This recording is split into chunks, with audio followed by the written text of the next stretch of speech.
Oyo gwo tukugamba nti kano ke kadde k'enjiri n'omusumba Walugaba Dennis.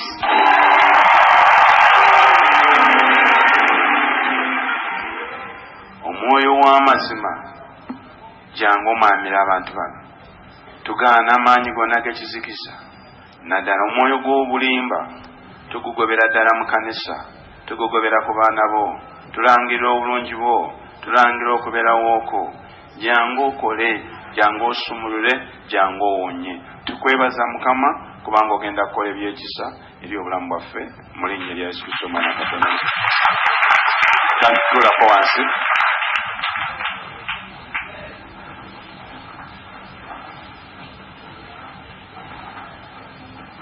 Weebale kujja weebale okulemerawo era naawe nga bw'olemedde naawe Katonda agenda kulemera waawe kwe byakola. Haleluya.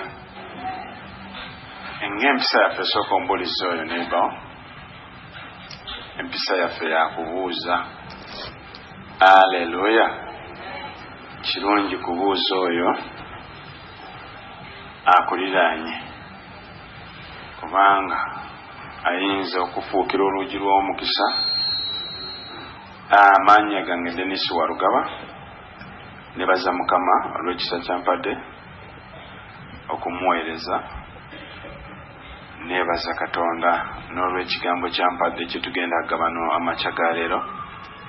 Nkimanyi kiriko omuntu wekitagenda kuleka mu kifo obadde nga kigenda kujjaawo obadde kibeekole wekikutwala Katonda waakwagala. Haleluya. Yeebazibwe Mukama. Olunaku lwa leero nyagala Mukama nga bwe yaŋŋambye sigenda kwawukana naye, yaŋŋambye njogere ku mwoyo gw'obulimba. Omwoyo gw'obulimba gulidde ekkanisa gugisensete. Haleluya. N'olwekyo ayina abantu ekyo kiyinza kuba tekibadde kikuggaliddewo nga tolinawo olaga nga kyafuuka obulimba bwafuuka ekitundu ku bulamu bwo ne Katonda ayagala amazima gafuuka ekitundu musobole okutambula wamu. Haleluya. bw'owulira ebiri mu nsi bw'owulira mu kanisa otegeera nti twalumbibwa okuyita mu mwoyo guno. Haleluya. Era bw'oba obeera omulokole oba olumuweereza ng'oli mu congregation z'abantu abangi abamu n'oyita pasita, apasita twabakoowa, apasita balimba, oba n'ogamba omulokole tombulira balokole. Guno omwoyo ogutute gwambudde ekitiibwa kya Mukama kati sitaani yennyini n'abanga alidde sho. Naye twebaza Katonda nti mu biro ebituufu era abeera n'ekigambo ekituufu nga naffe muffe mulimu abantu ng'osanga ekyo kibadde kituuse kubeera ekitundu ku bulamu bwo. N'agamba komawo erinze. Haleluya. Ng'ekibi ky'obulimba tokyajjukira nti kibi. Obulimba nga tokyajjukira nti ne obulimba kibi kubanga bwafuuka katundutundu ku bulamu bwaffe. Naye twebaza Mukama tiwaliwo abantu era ayagala kusumulula mu mwoyo guno nga gubadde gukusibyeko. Haleluya. Abantu bangi tulimba n'olowooza katonotono naako sitaani kakozesa okuwamba n'okuzikiriza. Haleluya. Njagala tulabe mu Proverbs chapter 6 verse 16 tumalire ku 19. Engero essula 6 olunyiriri lwe 16. Waliwo ebigambo 6 Mukama byakyawa, weewaawo 7 bya muzizo gyali: amaaso ag'amalala, olulimi olulimba, n'engalo eziwa omusaayi ogutaliko musango, omutima ogugunja ebirowoozo ebibi, ebigere ebyaguwembera okugoberera ettima, omujuliro ow'obulimba ayogera eby'obulimba, n'oyo asiga okukyawagana mu booluganda. ebyana bikyawa. Mukama agambe ebigambo byasinga okukyawa mu bimu akyawa abalimba. Ekitegeeza bw'obeera mulimba enkolaganayo ne Mukama evaawo kubanga Katonda akuviira. Waliwo Katonda abaaviiridde kubanga tulina eby'omuzizo. Waliwo Katonda baavudde mu maka gaabwe kubanga oyingizamu eby'omuzizo. Waliwo abantu nga bizinesi yo Katonda yagivaamu kubanga wayingizaamu eby'omuzizo. Aleluya. Kati naawe wandibadde ogamba otambula ne Katonda naye nga Katonda yakuviira kubanga olw'obulimba. Aleluya. Ekibuuzo, twalokoka kutambulira mu musana, twalokoka kufuuka ekyokulabirako, twalokoka okubeera b'amazima. Kiki ekyagoba Katonda mu bulamu? Kiki ekinafuyiza Katonda mu makaako? Aleluya. Obulimba bufuuse obulimba buli wantu wonna. Buli kintu kyonna twagala kukizimbira ku musingi gw'obulimba. Era ogenda okumalirizawo ng'ow'ekyekinzi olunaku ogenda okusiba, singa okuba mu katooki nja kusanga nga Wayolositaani wakutte kuyita mu mwoyo gw'obulimba. Aleluya. Yeebazibwe Mukama. Kubanga lwaki Sitaani asooka kuwa birowoozo by'obulimba. Aleluya. Waliwo okubiddeko omuntu nga olina ky'omubuuza n'asooka asirikirira n'owula omuntu n'agamba olabika oyagala kundimba kubanga owulira opulaaninga ky'ogenda kwogera nga okiyiiya buyiiyi. Yesu yeebazibwe. Katonda akyawa abantu abalimba. Bw'oba obadde mulimba emyaka mingi, olwaleero lokoka. Lokokako olunaku lwaleero. Aleluya. Kubanga Setaani amaanyi ge n'obunene bwe n'enkola ye n'omusingi okuva ku lubereberye azimbira ku musingi ogw'obulimba. Teri Setaani kyakola nga si kya bulimba, nga kyawukana n'obulimba. Katulabe kyawandiikibwa kimwogerako ki? Tulabe John chapter 8 verse 44. Yokaana essula 4 essula 8 olunyiriro lwa 4. John chapter 8 verse 44. Mwe muli ba kitammwe Setaani era mwagala okukola okwegomba kwa kitammwe oyo okuva ku lubereberye ye mussi so teyanywerera mu mazima kubanga amazima tegaali mu ye. Bw'ayogera obulimba ayogera ekiva mu bibye kubanga ye mulimba era kitaawe w'obulimba. Setaani ye kitaawe w'abalimba kubanga okuva neda mu ye timuli mazima. Buli bw'otambula ne Setaani manya mu ye timuli mazima. Era enkola ye kino kyekisumuluzo kimukolera okulimba. Era buli bw'ogamba ndi mulokole naye kyalimba yagamba oyo mumuleke asigale yeeyita omulokole nenze kitaawe. Kubanga ye kitaawe w'abaki mu ye timuli mazima. Ye kitaawe w'abalimba. Buli bw'olimba manya oweereza Setaani wadde olumuweereza wadde wajjira omwoyo wadde oyagala Katonda kubanga baagala Katonda bakola Katonda byayagala. Oteekwa Bayibuli egamba ababiri tebasobola kutambula wamu okujjako nga basoose kukola ki kutabagana. Oteekwa kumanya bw'oba onootambula ne Mukama oteekwa kumanya makubo ki Mukama mwatambulira.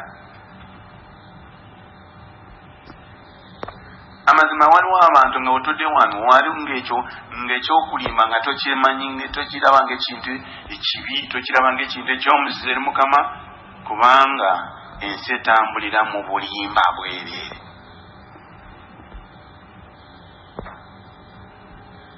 Tunowamu ab'emikwano oba byenjogera tumubuulirangako. Aleluya. Enjiri efaanana bwetyo oluusi tebeera nyangu. Naffe baagiwa oluusi kikubeerera ekizibu okugyetika n'ogireeta wano. Naye olw'ekisa kya Katonda n'okwagala okusanyusa Katonda tugenda kukola ebyo by'ayagala. Aleluya. Kubanga abamunda muli banyiivu. Muli banyiivu mwagaddewo dda. Nange sinze abadde agyagala naye yantumye obubaka bwampadde.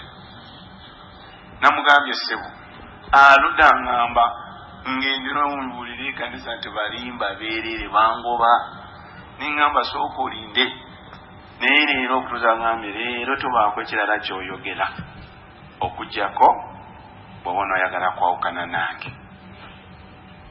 Ssebo nange agyetese si gye mbadde nyinyumirwamu ntinye naye omusajja gyampadde ng'alaba waliwo omuntu yandibabadde agenda kuzikirira mu ntaana ng'ekigenda kumuzikiriza gwe muguwa guno sitaani gw'abadde akozesa amuwalula mpola mpola ng'agenda kumusuula mu ntaana y'emagombe. Gamba oti ayi Mukama olunaku lwaleero tusaasire otusonyiwe kubanga tulimbye nnyo ne tuswaza erinnya lyo. Naye leero naffe twetaaga omwoyo w'amazima ak'embulamu bwaffe naffe tufuuke ekitundu era obulamu bwo mu linnya lya Yesu. Waliwo olw'okola ekintu ng'olaba ng'ekituufu naye nga kikyamu. Oyinza kuba wayagadde kujja wano n'olimba ngenze kusaba ng'olaba ng'ekirungi naye ozimbidde ku musingi omufu. Kati ogenda kunyigira. Aleluya. Naku lumu mukyala bbaawe tamukkiriza amanyi mulokole naye yamugaana okutambula ebintu by'okusaba kugenda ku kyaki. Aleluya. Naye olunaku lumu abaali bweru n'amukubira ng'aŋŋamba oluwa oli namugamba ndi waka naye ng'olwedde yamaze kutegeera awaka taliiwo. Tiyali mu bwenzi yali aze mu maaso ga Mukama. N'agamba oli waka n'agamba mpa omwana wange njogereko naye. N'atamwatamwa n'agamba kati gwe obadde weeyita mulokole ki atasobola kwogera n'amazima. Ekintu ekyo ne kimukyayisa omukyala n'agamba buli lunaku kitegeeza obadde ondimba ate n'alaba ng'eŋŋamba oluusi ŋŋamba nka yalokoka yandiba w'amazima. Naye omwoyo gw'obulimba olw'okuba talaba ng'ekintu ekibi ye alaba ng'ekintu ekirungi kubanga bw'anaagamba mbadde ali mu maaso ga Mukama naye nga naye n'atamanya nti ekyo setaani lwe luggi lwe yamugulirawo okuziza magenda ge. Aleluya. Yogera mazima. Yesu kyamutwala ku musalaba mazima. Bwe baba bakukyawa olw'amazima. Ugamba omwami w'oludawa amazima dalingi sikusabye lukusa naye nagenze kwesanga ndi mu kanisa nange nze kusaba. Oba akukube emikko akukube ofiire ku mazima kubanga ekyaleeta Yesu mazima bwe bulamu. Lekera okulimbira mu kanisa. Kale gwe mulokole lekera kulimba n'oba nga toli mu kanisa. Tekeraawo kulimba. bulimba kubanga obulimba bwa Setaani ekitaawe w'abalimba.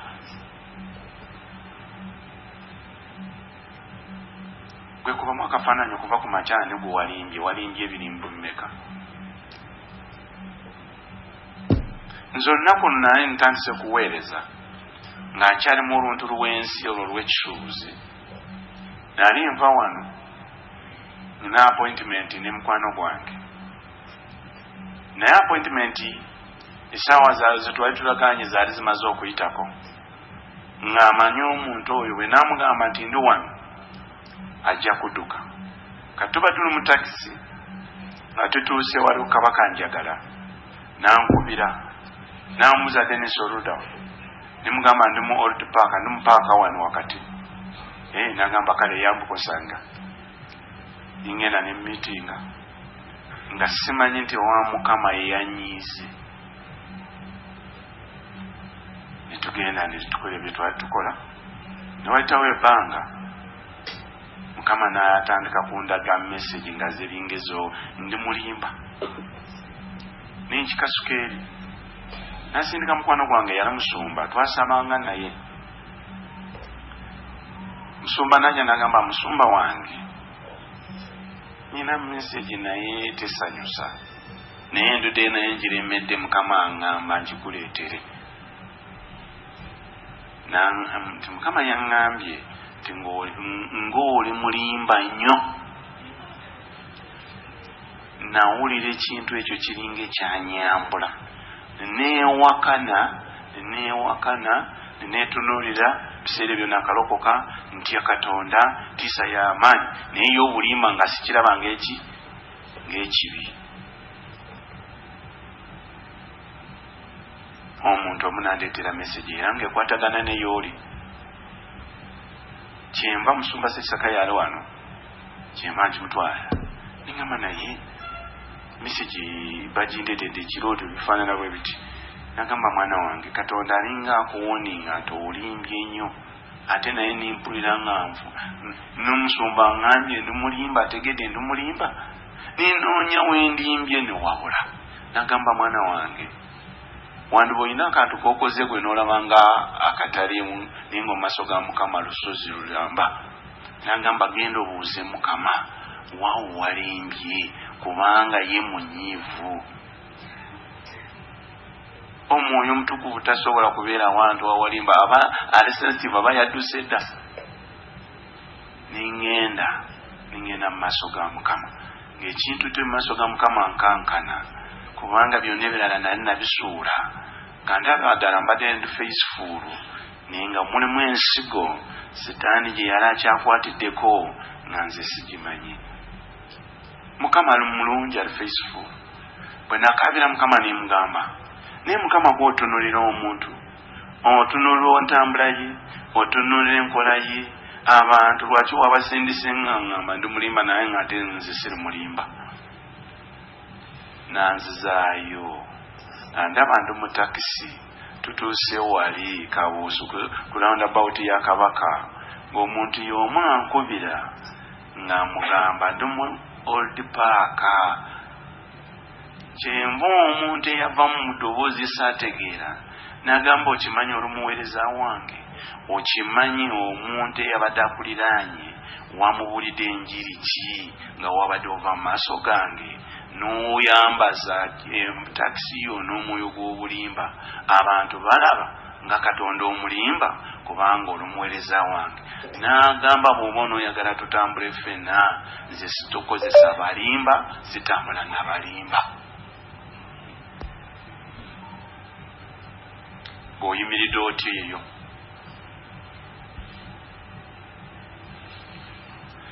Owaayi, oyimiridde otya? Nze nkubuulidde nga bwe nali. Haleluya. Owulira statement munene gye yakola?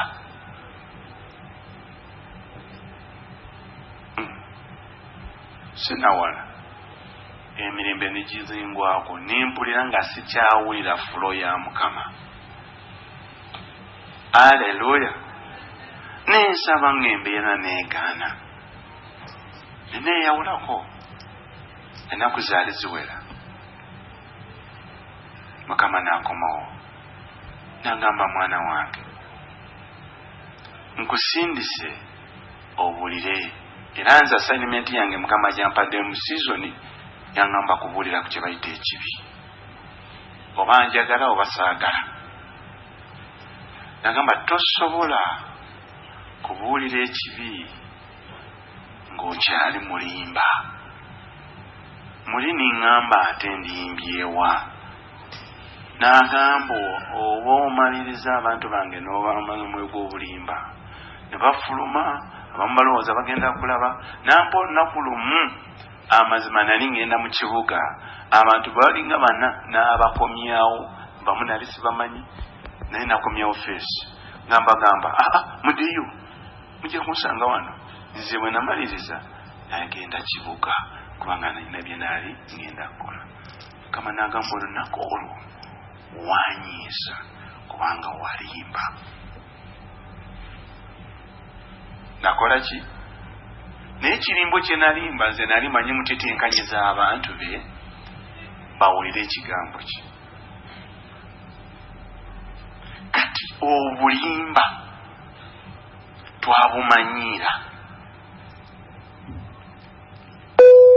twabumanyiira nga tetulubalokole, era tubadde tufaanana ng'ensi naye nga bweyogera. Mwabasuubuzi munjulira abasuubuzi bintu n'otabifunako amanga bye bigambo. Okiriddeko olwedde esente zakuwadde oliddeko mu mitwalo 3 amagoba ogamba sifunako natunda nagula sente siina kyenfunako n'olayira. Bameka ng'ontegeera bulungi bwe tuli.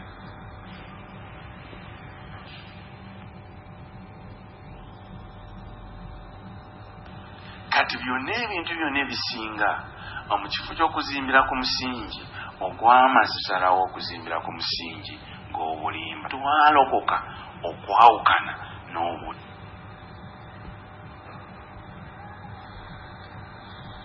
Golowooza nafiirwa ki mu kabanga osanga nyina bye nafiirwa kubanga mu maaso ga Mukama nali maze okuseseetu naye nga ndowooza byenkola birungi naye nga sitaani gwempeereza. Aleluya. Tuteekwa kuddayo. Obulokozi okulokoka mazima, era omuntu alokose baba bakulaba ng'omusana, engezi z'ekizikiza okuyita mu bulimba. Okimanyi wali otegeddeko nti obulimba busobola okutwala mu geeyena? Kati ate lwaki obadde okyalimba? Kubanga tulina embeera gye tumanyidde. Soma 2:28 babyo bigenda kututereeza.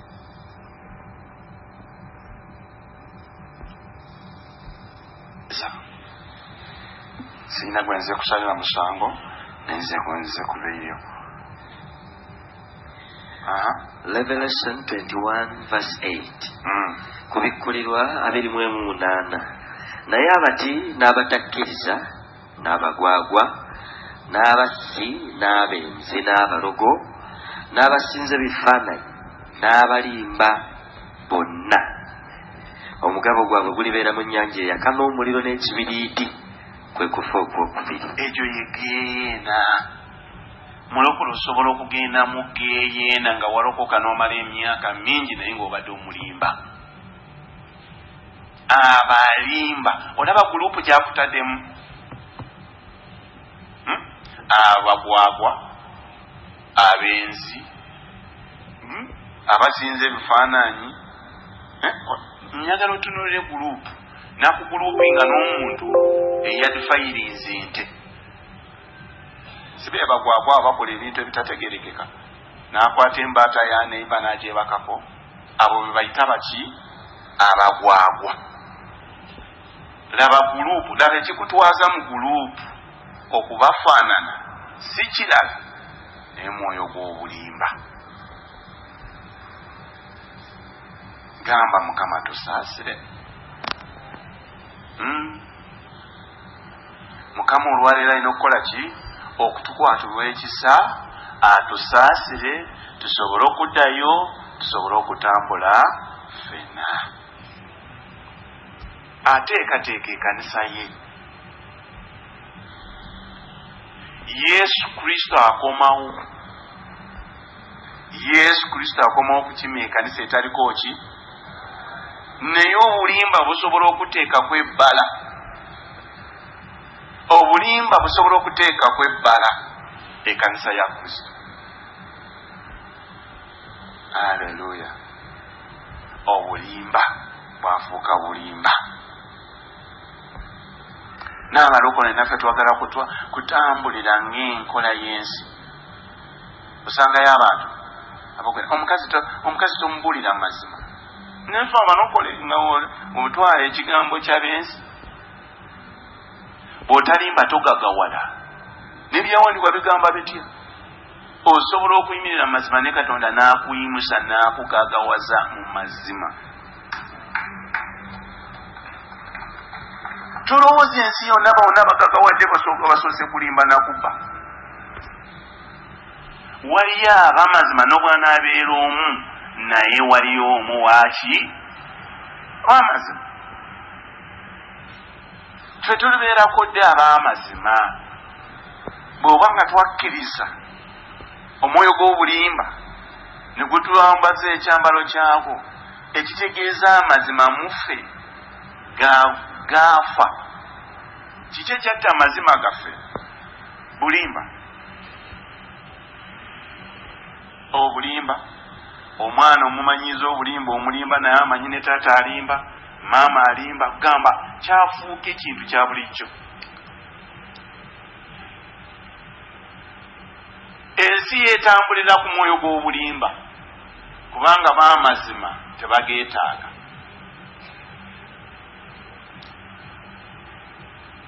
Yesu yebazibwe. Haleluya. Ensi teyagala mazima. Ensi ekolera mu bulimba bwereere.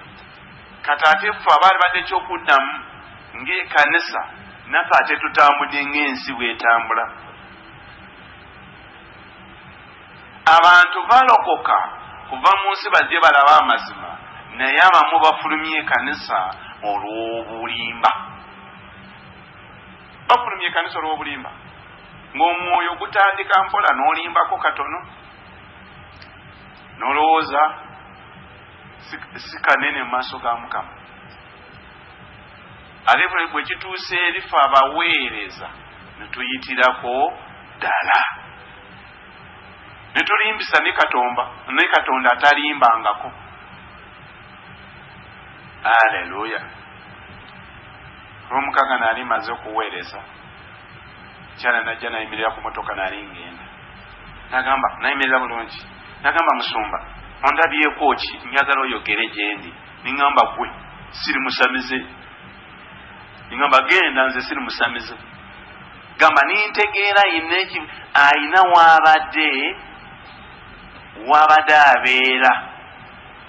Kati waliwo omwoyo omulala era nagenza okumunoonyereza era nga leero ayina gy'abadde ava.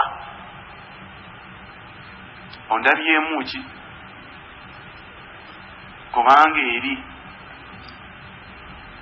n'owaba nga talina kyalabye gwe musingi gwe bakoleramu. Namugamba baizawo serious. Ningamba muba mu maaso nze siri musamize. Mbuulira kyondabyemu naawe ogenda bw'oba olina amaaso lwaki gwe togenda? Olowooza amaaso Katonda ag'omwoyo yagalekera abasumba bokka? Naawe osobola okwasa ensinga mu nsi ey'omwoyo n'olengerayo n'olaba. Instead osanga wamu n'abasumba abamu katasobola kulaba naye ng'ogwo osobola okulaba. Okulaba kwa buli muntu yenna eyakkiriza Kristo ng'omulokozi. baleke kubabbiraawo kubanga ndabira nefuuka ndabira kubanga abantu balimbye ne mu kanisa ne tulimba ne tuyitawo. Haleluya.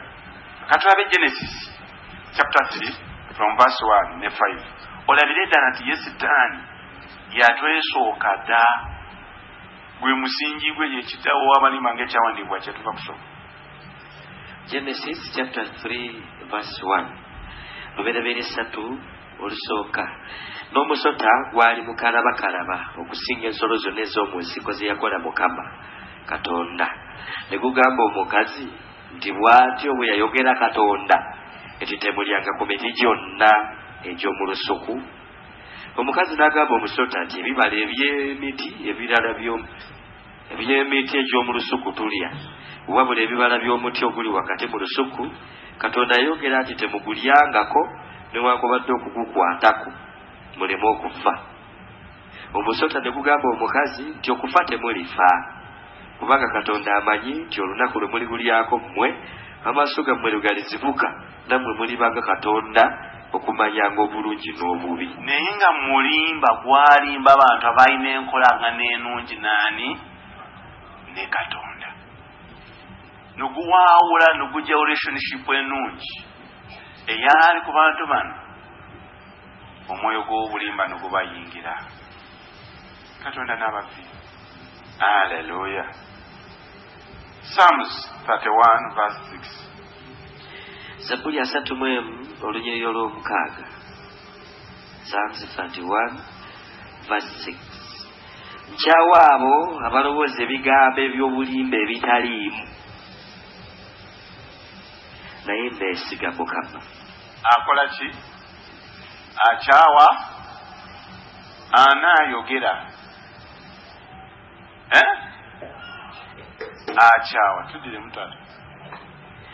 Nkyawa abo abalowooza ebigambo eby'obulimba ebitaliimu, naye neesiga Mukama. Katonda akyawa abantu aboogera ebigambo by'obulimba. Olwaleero gwe yazze twagala tudiringe n'omwoyo guno gufuluma obulamu bwo. Guteekwa kufuluma leero. Haleluya. Kubanga ffe tuteekwa kwawukana n'ab'ensi. Ensi ekoleramu bulimba kubanga ekyo Sitaani kye yabateekamu. Ku bikulwa 12 onyolo 9.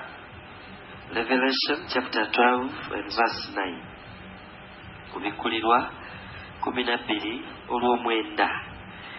N'ogusota ogunene ne gusuulibwa, omusota ogw'edda oguyitibwa omulyolyomi era Setaani, omulimba w'ensi zonna, ne gusuulibwa ku nsi ne bamalayika baagwo ne basuulibwa nagwo.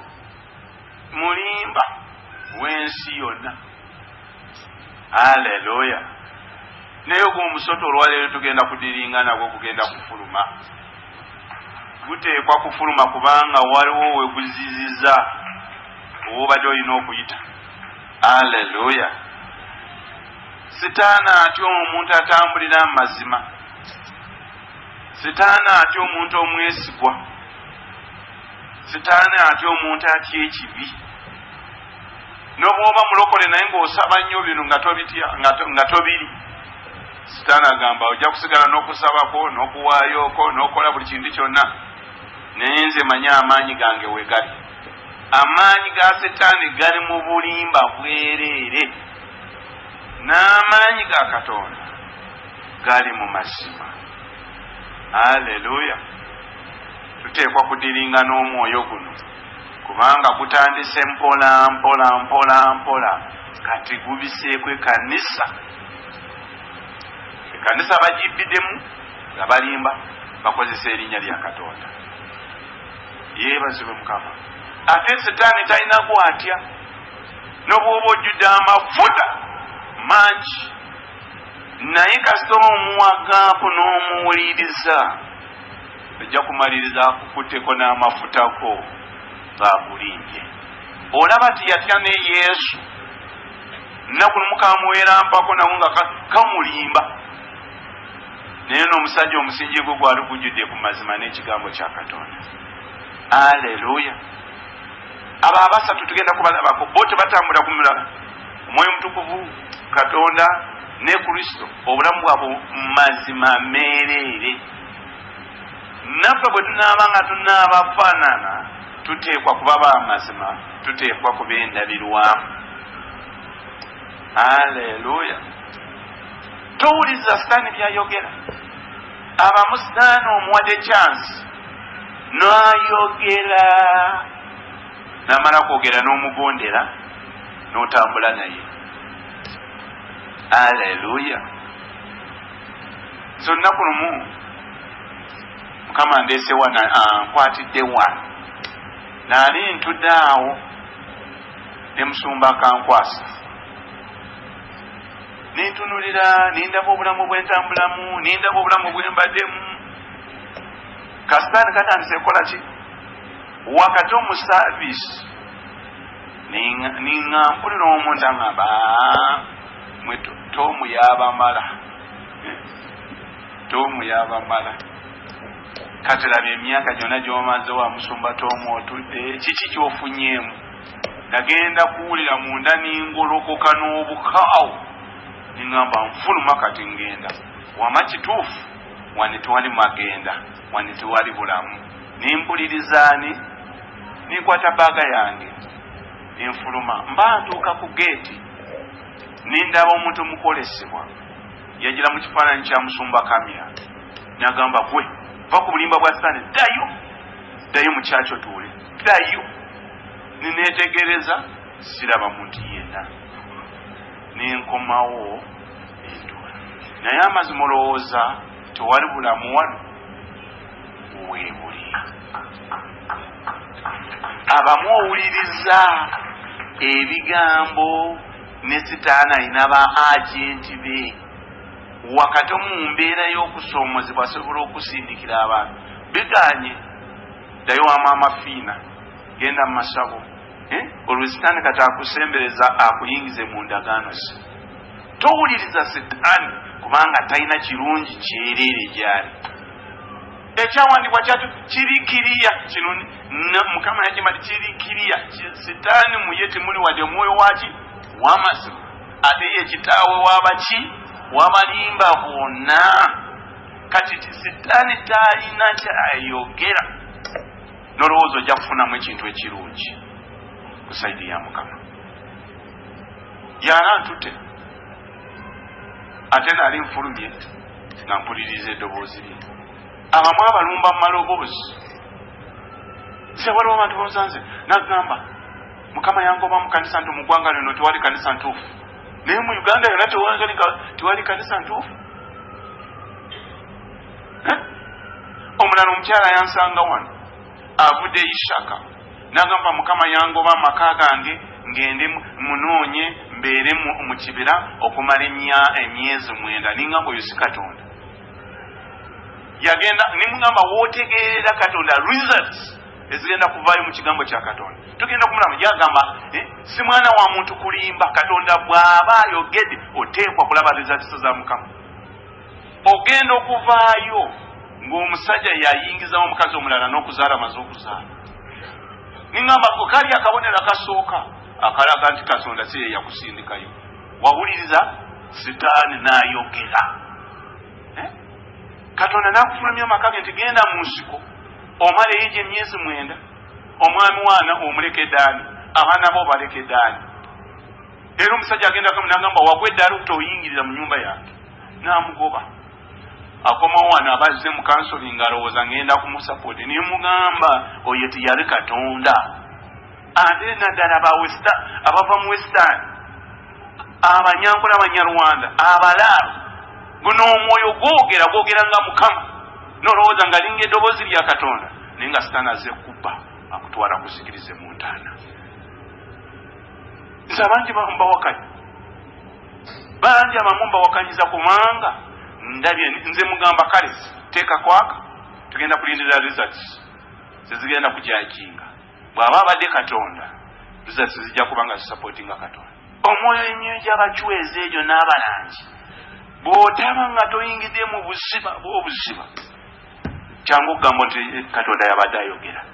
Aleluya. Mulala mukwano gwange namugamba alina ekirabo ky'okulaba, tayagala kutuula wansi